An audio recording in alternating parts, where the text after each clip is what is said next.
umfundisi, utata umfundisi, umama umfundisi, otata, umama, obhuti, osisi, ibandla lonke abantwana abancinci egameni likaKristu Yesu waseNazaretha. Ndizokela sifumane izwi lenkosi kwincwadi kaYohane. Sifunda nje kuchapter 20 verse 8 sibe sesiyathandaza. Haleluya.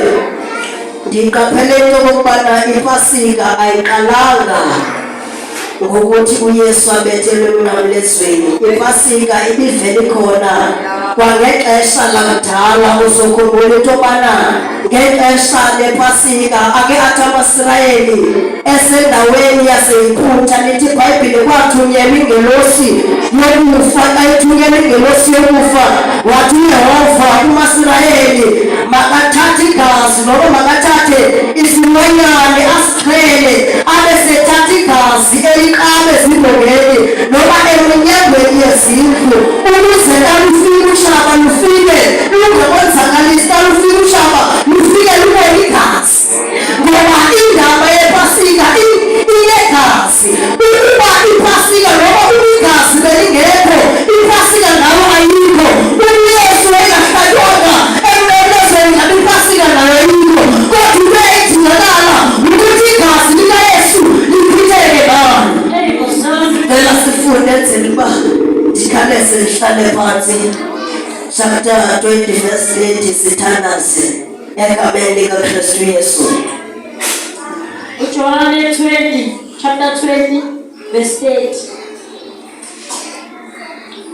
Izibonakaliso ezinye eziningi uJesu wazenza phambi kwabafundi bakhe. Izinto zonke uYesu wazenza phambi kwabafundi bakhe, ezingalotshiwe kule ncwadi nezingabhalwanga noba yilo sisiqhubeka kufika. Funda sona. verse 31. Verse 8.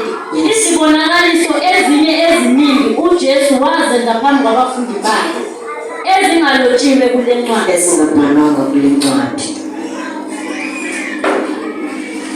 What Yohane chapter 19,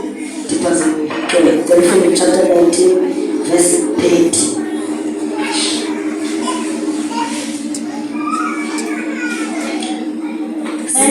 Yes, verse 8.